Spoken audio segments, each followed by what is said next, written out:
Hello everybody, thank you for clicking on the video, it's very much appreciated. And in this video I'm going to be telling you 5 reasons why hammocking might suck for you. So you've just gone out, you bought your new hammock, you got it from Amazon, wherever. You've bought maybe an expensive one, maybe a cheapy one. Either way it doesn't matter. You haven't done much research, you strapped it on a tree and you found it to be either uncomfortable, cold and not very enjoyable. So you pick your hammock up, you put it back in the bag, you shove it in the cupboard and you go back to sleeping on the ground. The problem is with hammocks, they all come in different shapes and sizes. They have different suspensions, some have webbing, some have whoopee slings, some have tree straps, some have daisy chains. So you know, there's all different types of hammocks. Reason number 1, dial in your hang. So the first reason would be the way you've got your hang. As you see it at the moment, this is an optimum hang and how it should be. When hanging your hammock, you should, in theory, from your webbing straps, have a 30-degree angle. The way you can check this is by getting your finger and your thumb and measuring it like that. If you've got that angle, it generally is the best hang.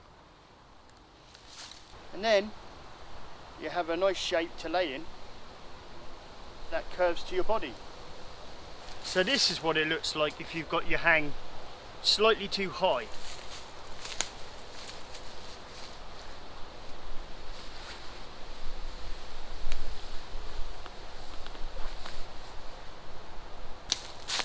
You'll just end up being like a banana. You also don't want your hammock too taut because this doesn't allow for the natural curvature in your back.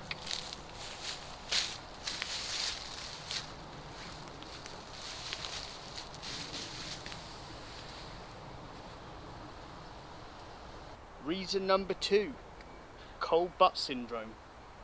The problem with hammocks is, especially in the winter time, there's the air underneath you, and over time you like sleeping on the ground. If you haven't got something insulating you from underneath, like when you ground dwell, you have a pad to keep the cold from the floor getting through to you. With a hammock, you either need to use a pad inside or something called an underblanket, and this will basically act as the underblanket would act as a sleeping bag under your hammock, keeping you warm in the winter. So you cannot sleep in a hammock with just a sleeping bag unless you are a very warm person. Sometimes in the summer you can get away with a blanket or something like that underneath you, but generally you need something underneath you to keep you warm.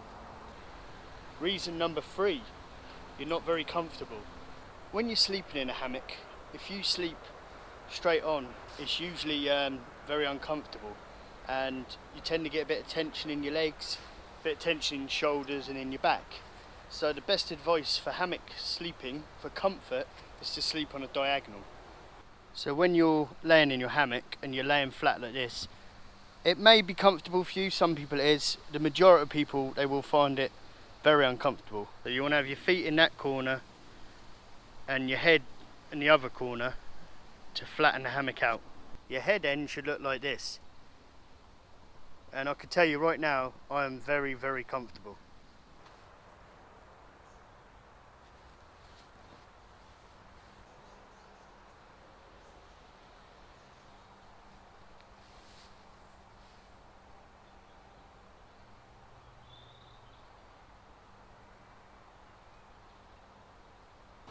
Reason number 4, you're getting wet even though you've got a tarp. So you set your hammock up, you set your tarp up, you're laying there relaxing, it's getting dark but it's raining. All of a sudden you start feeling wet coming into your hammock and you're thinking, why am I getting wet? I've got a tarp.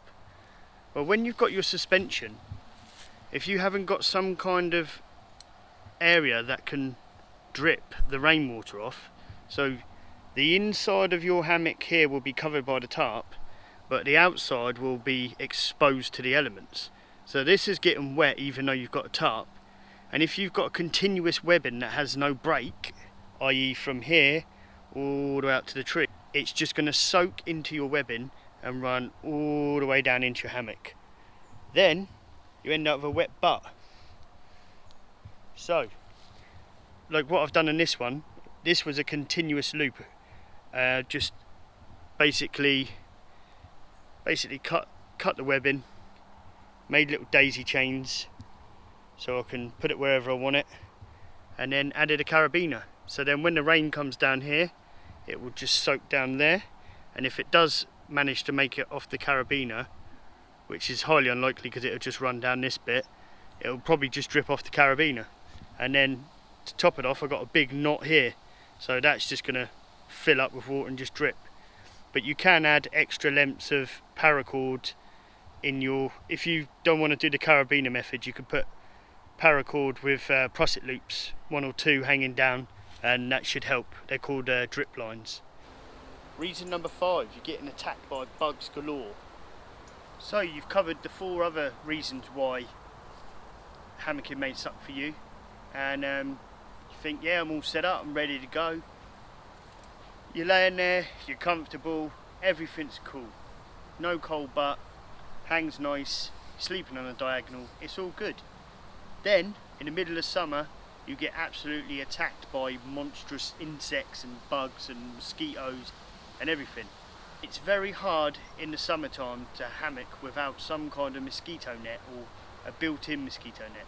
So when you're hammock camping in the summer, you have to take into consideration you'll either have to buy an additional bug net to go over your hammock, or you buy a hammock that has one already sewn in to the side of the hammock that you can just put up with some bungees.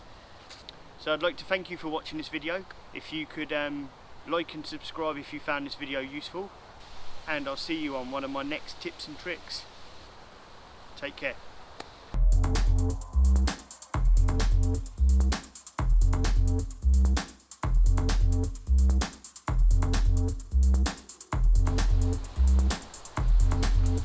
I'm inside. I'm just swinging, contemplating life.